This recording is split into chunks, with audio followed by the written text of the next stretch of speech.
que nous sommes rassemblés au nom du Père et du Fils et du Saint-Esprit. Amen. Alors, bien-aimés, amis de Jésus, ce matin, nous allons, toi et moi, nous allons te remercier, Seigneur, parce qu'il a permis que ce matin, je sois réveillé en pleine forme. Et je sais que tu es réveillé aussi en pleine forme. Et même si tu n'es pas en pleine forme, je crois que nous allons te bénir le Seigneur. Parce que c'est lui qui est capable de toutes choses. C'est lui qui appelle à l'existence la bonne santé. C'est lui qui donne la bonne santé. C'est lui qui donne la vie. Alors, je t'invite à commencer à dire merci à notre Papa Yahvé. Élève la voix et dis merci au Seigneur. Papa, ce matin, je te dis merci. Merci parce que tu m'accordes encore un autre jour. Et l'autre jour où tu vas encore me montrer ta fidélité. Parce que je sais que chaque jour ta bonté se renouvelle dans ma vie. Et elle se renouvelle aussi dans la vie de tous les frères et sœurs de mon charismatique.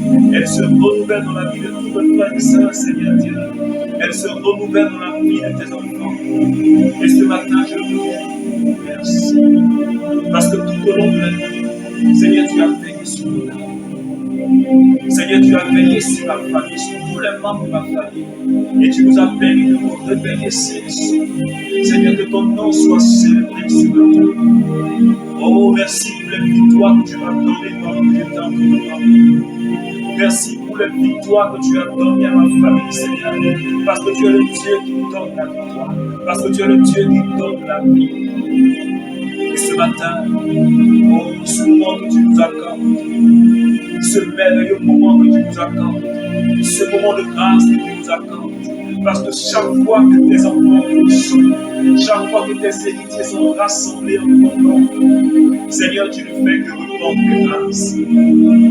Et tu l'as dit, quand il est bon, il est tout pour tes frères et sœurs d'être ensemble. C'est là que tu réponds ta bénédiction. C'est là que tu réponds ta grâce. C'est là que tu réponds l'onction. Et ce soir, Seigneur, nous te bénissons, nous te disons merci parce que tu es le Dieu de fidélité. Que ton nom soit élevé. Merci infiniment pour le don du Saint-Esprit. Oh, ma braïchi, alors j'invite quelqu'un à commencer déjà à parler au Saint-Esprit parce qu'il est déjà présent parmi nous. Est-ce que tu peux commencer à lui parler? Est-ce que tu peux commencer à dire au Saint-Esprit, j'ai besoin de ton amour, j'ai besoin de ta paix, j'ai besoin de ta présence.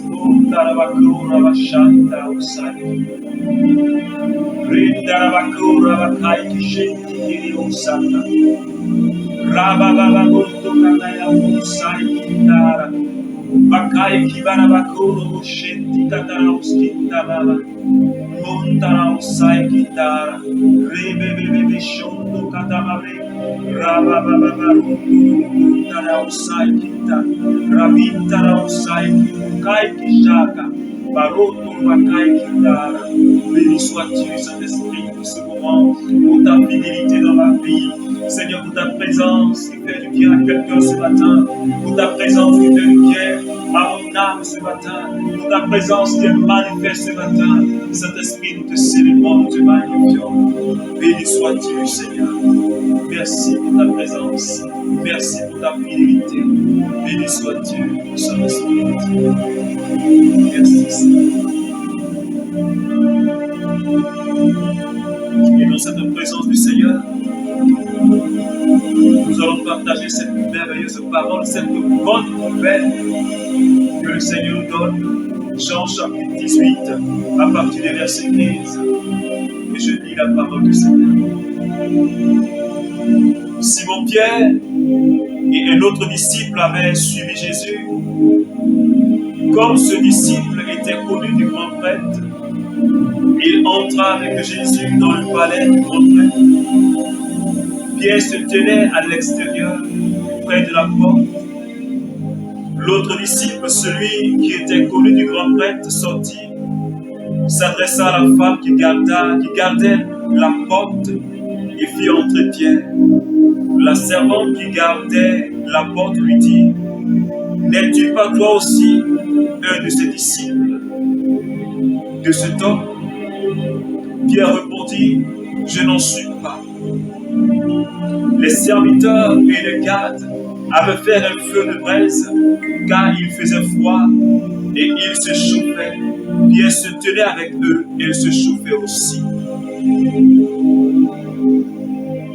Cependant, Simon-Pierre était là, qui se chauffait. On lui dit, n'es-tu pas toi aussi l'un de ses disciples? Pierre nia en disant, je n'en suis pas.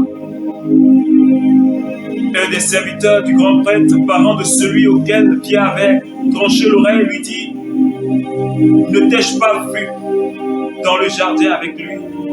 À nouveau Pierre nia, et au même moment, écoute, parole du Seigneur. Alors, bien-aimés du Seigneur, le Seigneur nous donne en ce matin cette parole à méditer. Hier, nous avions vu Jésus dans le jardin des oliviers qui a été livré et ligoté. Aujourd'hui, Jésus a été conduit dans le palais du grand prêtre. Et là, quelque chose se passe. L'un de ses disciples, de ses apôtres, j'allais dire, l'un de ses apôtres, Simon-Pierre, l'un de ses apôtres, Simon-Pierre, à qui Jésus a dit, à toi je donne les clés du royaume. Simon-Pierre dit, je ne connais pas Jésus. Il dit, je ne le connais pas, je ne suis même pas son disciple. Je ne sais même pas de quoi vous parlez. Et pourtant, il avait dit à Jésus, j'irai avec toi à Jérusalem, je vais mourir avec toi. Et maintenant que le moment est venu, Pierre a pris peur et il a renié le maître. Il a renié celui-là même qui est la vie. Alors ce matin, qu'est-ce que je retiens de ce texte que le Seigneur nous donne? Il arrive que nous vivons des situations difficiles. Comme Pierre, c'était une situation difficile. Parce que pour lui, s'il disait, je connais cet homme, je suis l'un de ses disciples, on allait le tuer. Il avait peur de mourir. Il avait peur de subir le même sort que le maître. Et donc il a renié.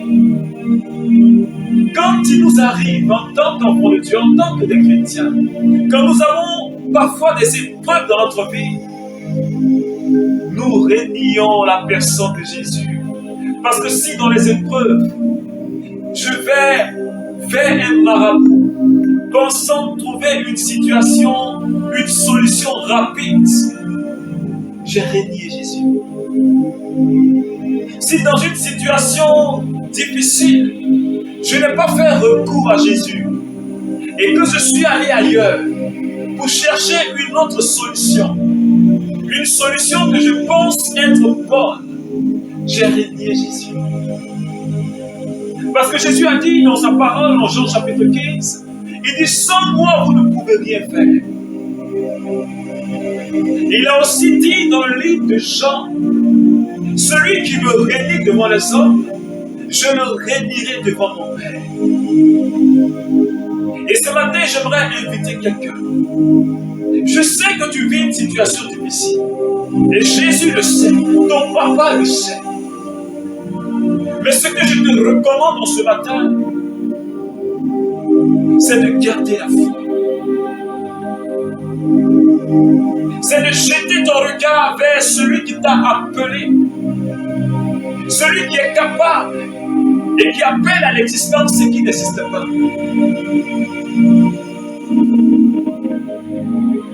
Par nos attitudes, par nos manières de penser, par notre comportement en tant que chrétien, souvent nous renions Jésus. Nous disons que nous ne sommes pas ses disciples. Si tu vis dans la corruption, parce que le monde dit qu'il n'y a pas de travail, et toi tu vas pour corrompre les gens afin que ton fils ou ta fille ait un concours, tu as renié Jésus. Parce que tu n'as pas eu confiance en lui dans cette situation. Mais tu as laissé le monde dicter te dicter la manière dont tu dois vivre. Tu as laissé le monde t'éteindre sur toi. Et ce matin, le cœur de Jésus est blessé. Parce que Jésus est régné, il est blessé comme hier, livré par l'un de ses apôtres, ligoté par les gardes. Et aujourd'hui, il est régné. Son propre apôtre lui dit, je ne te connais pas. Et nous continuons à blesser Jésus, nous continuons à blesser notre Père par nos attitudes. Parce que toi et moi, nous manquons de conversion. Nous manquons de conversion. Et pourtant, le Seigneur nous a donné ce temps de carême dans lequel nous sommes pour examiner nos vies. Parce que la Bible dit dans le livre d'Hébreux, chapitre 12, verset 14, la Bible dit, recherchez la sanctification, sans laquelle nul ne verra la face de Dieu. Je suis en train de dire à quelqu'un, je suis en train de me dire à moi-même, si nous ne recherchons pas la sanctification, si nous ne recherchons pas une vie de sainteté, si nous ne marchons pas selon la parole de Dieu, et que nous nous laissons conduire par l'esprit de ce monde, nous ne serons pas avec Jésus. Nous ne verrons pas la face de Dieu. Nous serons loin de Dieu. C'est ce que je suis en train de nous dire. Et ce matin, le Seigneur nous tend la main. Pour toi qui te dis chrétien, ou pour toi qui n'as pas encore accepté la personne de Jésus comme ton Seigneur, j'aimerais t'inviter à ouvrir ton cœur pendant qu'il est encore temps. Pendant qu'il est encore temps, le Seigneur Jésus te tend toujours la main. Il dit, en Apocalypse chapitre 3, verset 20, il dit, je frappe à la porte de ton cœur. Et le Seigneur ne se lasse pas de frapper à la porte de notre cœur. Parce qu'il espère nous sauver. Parce qu'il espère notre conversion. Il espère notre changement. Et Saint Paul te dit dans le livre de Timothée, le plan de Dieu, c'est de sauver tous les hommes. Le plan de Dieu, c'est de te sauver. Le plan de Dieu, c'est ta conversion. Et le Seigneur nous demande ce matin de nous convertir. Convertissons-nous, bien-aimés. Convertissons-nous, bien-aimés. Nous devons abandonner les œuvres de ce monde. Nous sommes appelés à vivre une vie de radicalité. Jésus a dit, le monde ne va pas vous aimer. Le monde ne va pas vous aimer. Parce que vous ne vivez pas comme le monde. Et tu ne dois pas vivre comme le monde. Tu dois changer ta mentalité. Tu dois renouveler ta mentalité. Tu dois changer ta manière de faire et d'agir. Bien-aimés amis de Jésus, convertissons. Changeons de vie. Donnons un bon exemple pour que le monde dans lequel nous sommes puisse changer. Pour que nous puissions impacter notre milieu de vie. Parce que le Seigneur a dit, vous êtes sel et lumière. Vous êtes sel et lumière. Mais pourquoi est-ce qu'aujourd'hui, nous qui sommes des chrétiens, nous qui portons le nom de Christ, nous n'arrivons pas à briller? Et que nous laissons le monde éteindre sur notre vie. Notre comportement ne reflète pas la vie véritablement d'enfant de Dieu. Pourquoi? Pourquoi toi et moi, nous voulons faire comme les hommes de ce monde? Pourquoi? Et pourtant nous sommes des héritiers. Et pourtant nous sommes sel et lumière. Le Seigneur te tend la main. Abandonne cette vie de mensonge que tu vis. Abandonne cette vie de débauche que tu vis. Cette vie de corruption. Cette vie de détournement. Peut-être que tu penses que les hommes ne te voient pas. Mais Dieu, lui, te voit. Et j'ai l'habitude de dire, si la mort te trouve dans cet état de vie, où sera ton âme? Si la mort te trouve dans ce péché que tu es en train de pratiquer, Les hommes te parlent quand tu n'écoutes pas. Or, la Bible dit, ne ferme pas ton cœur quand tu entends la voix du Seigneur. Et Paul nous l'a dit, tous ceux qui pratiquent de telles choses, Galates chapitre 5, à partir du verset 19, ceux qui pratiquent la débauche, la sorcellerie, ceux qui pratiquent l'impudicité, c'est pour dire, ils n'entreront jamais, ils n'entreront pas dans le royaume de Dieu. Alors si tu penses que tu ne peux pas entrer dans le royaume de Dieu, alors continue à pratiquer ce péché. Mais ce n'est pas ce que le Seigneur veut. Le Seigneur veut que ta vie soit sauvée. C'est pourquoi ce matin, bien-aimé, tu vas demander pardon au Seigneur. Comme hier nous l'avons fait. Examinant ta vie et implorer la miséricorde de Dieu. Pour cette vie que tu mènes qui ne plaît pas au Seigneur. Demande-lui pardon et demande-lui la force de t'aider. Peut-être que tu n'arrives pas à sortir de là. Mais de par tes propres forces, tu ne peux pas y arriver. Demande-lui la force. Dis-lui sincèrement, Seigneur, je veux quitter cet état de vie, mais je n'y arrive pas. Et je crois que la grâce du Seigneur va te soutenir pour que tu sortes de cette situation de péché. Alors prions le Seigneur. Père, ce soir, je veux te demander pardon. Pardon, Seigneur, parce que j'ai péché contre toi. Ma vie n'est pas une vie de pureté. Mes pensées ne sont pas pures. J'ai menti, j'ai volé. J'ai calomnié, Seigneur, je n'ai pas aimé, Seigneur. Ce matin, donne-moi la force, Seigneur, de quitter ce péché que je n'arrive pas. Accorde-moi la force de ton Esprit Saint. Merci, Seigneur. Merci, Seigneur. Alors, bien-aimés amis de Jésus, que la grâce et la paix de Dieu soient avec chacun.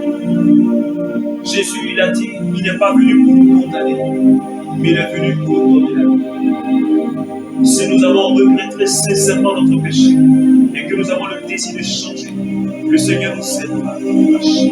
Alors que Dieu te bénisse. Au nom du Père et du Fils et du Saint-Esprit. Amen.